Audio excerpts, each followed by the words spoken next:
video, let's talk about visibility and dissemination. What does it mean? How to plan it?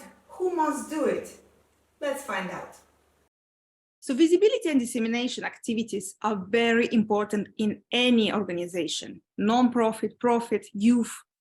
And therefore, it is good to be ready for any time visibility and dissemination activities. And for that, it would be great if any organization would plan communication activities in advance. Also have tools available for the content creation, train team members to communicate NGO and project message, because you never know when will be the time to deliver this message, to talk about your organization, to talk about your project and project results. Also, any organization could have 3 to 5 NGO regular communication channels, and that will be more than enough.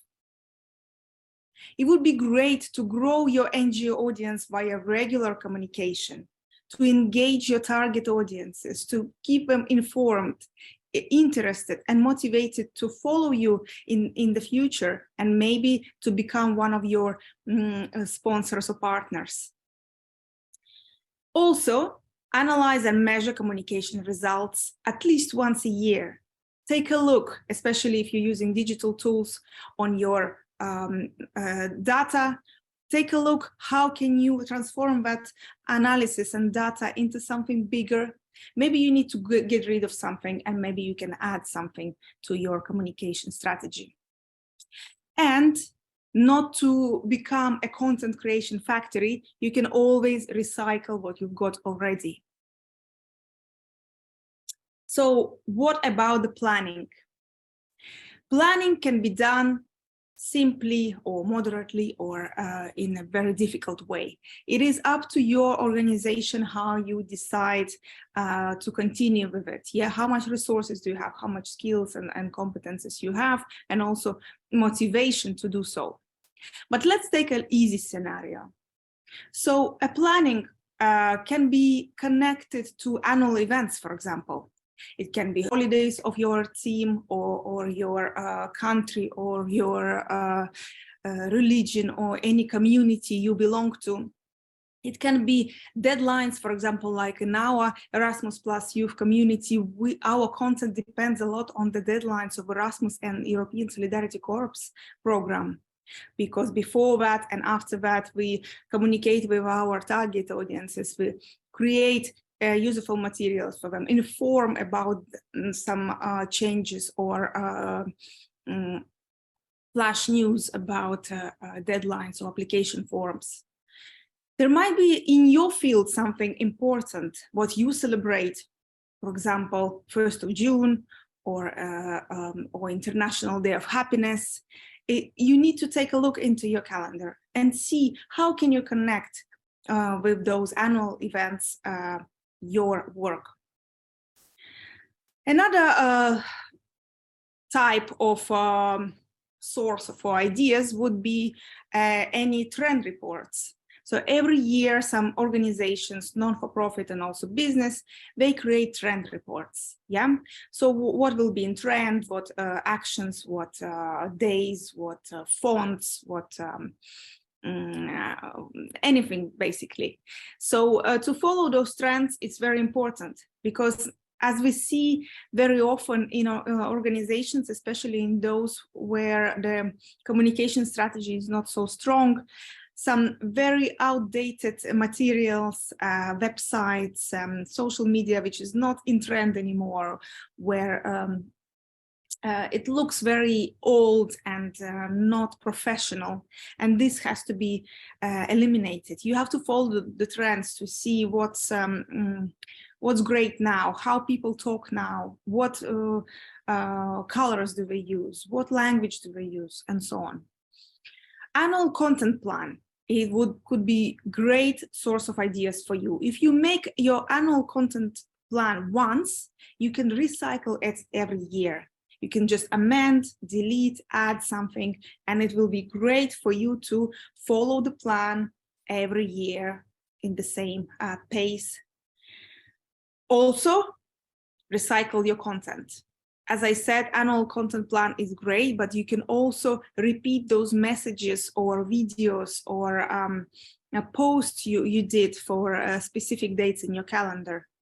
You don't need to create every year new content. It's enough if you have already some photos in your archives or videos from your projects, or you're writing an annual report and you can take some phrases from there or testimonials from your participants. It's a great, great, great source of ideas. Recycle your content. Team. How to talk about the team that you are going to start with the planning of the communication strategy. Maybe there are some volunteers in your team who would love to communicate the message of the organization.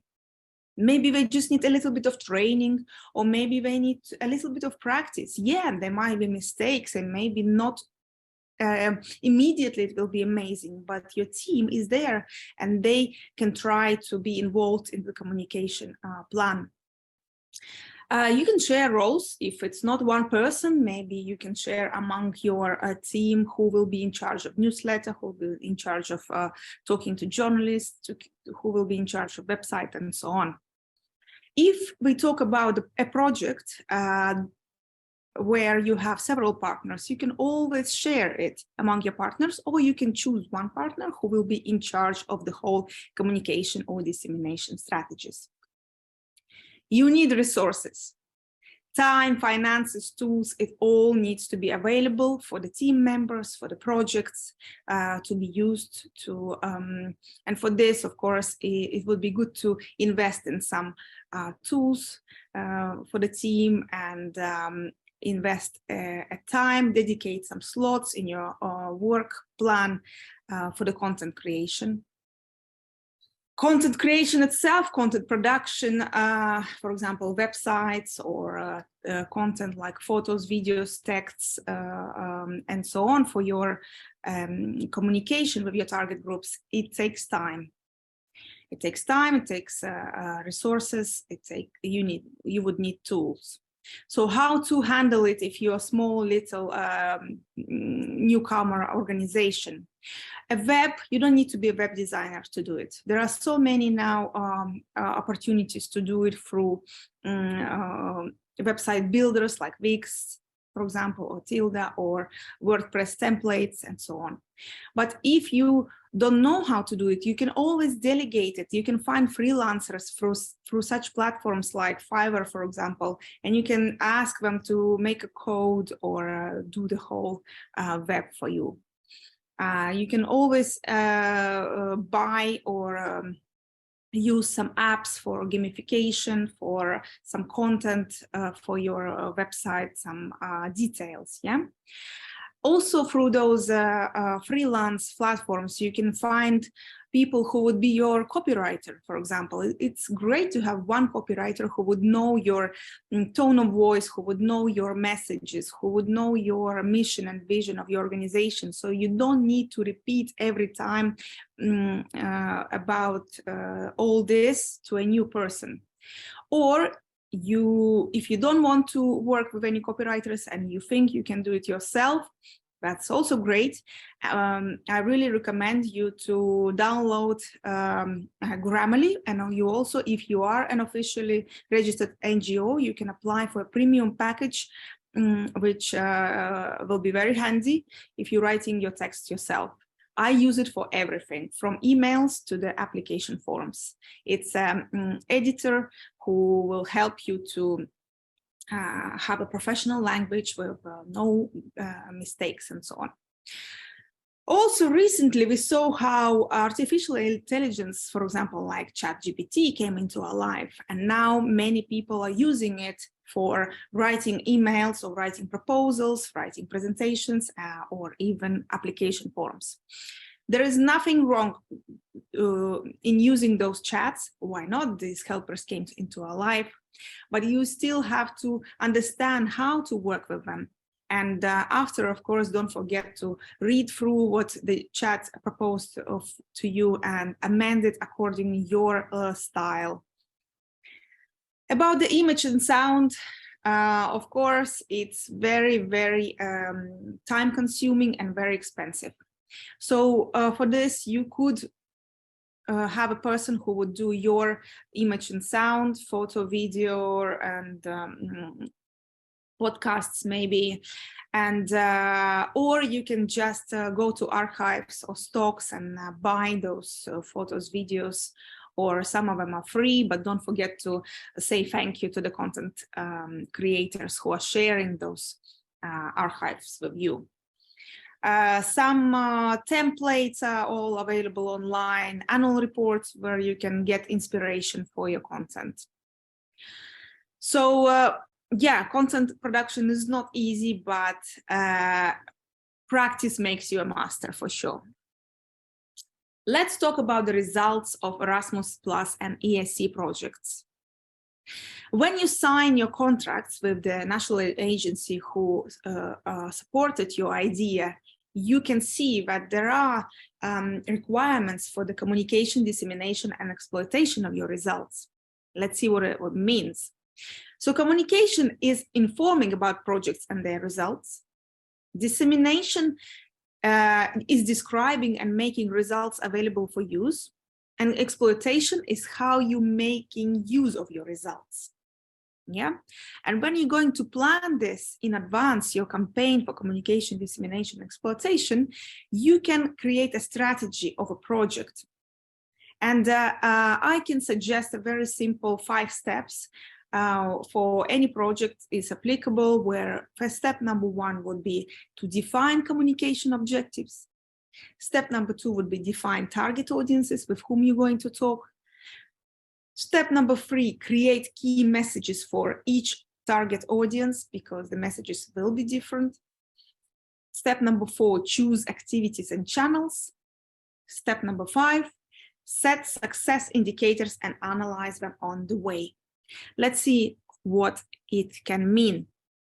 So if we're going to put all these 5 steps into a plan, this can be something like this chart. You can create your own, or you can just copy this one, where any activity you're going to add to achieve your objectives will be timed. Yeah, so you need to tell when you're going to do. Activity, for example, in this case, is to disseminate project outcomes, PDF brochure. For example, you created a PDF brochure about media volunteering options in any NGO. So the channel you're going to use is Erasmus Plus Youth Academy website. Yes, we offer also to other organizations to do it, to add your outcomes into our library or videos to our academy. What could be the objective? To raise awareness about media volunteering options. The target audience, project managers of youth NGOs who work with ESC program. Your KPI would be 500 downloaded copies, and digital tools give you this option to track, to see the numbers of the downloads, of the views, of the likes, of the engagement. And that's great for your reports. And of course, always put a responsible team or person who will be doing this. So step by step, you will create a communication plan for your outcomes. Yeah, dissemination and visibility plan would be the same. It depends, of course, on the scope of work, but at least 10 steps in each project would be great to see in the communication plan. This is more or less it about the communication strategy and how can you start with it. I hope you found the videos useful and you could find some ideas, tools, tactics, strategies to implement in your organizations and teams and go through the digital transformation smoothly and with huge interest and excitement. I wish you all the best. I wish you to increase your impact of the work. I wish you to find great partners, and I wish you to show the world all the work you are doing. If you will have any questions or looking for any tools or would like to suggest something about the digitalization in youth work, then you can always write to us in our community and we will gladly discover new ways with you. Thank you very much and good luck.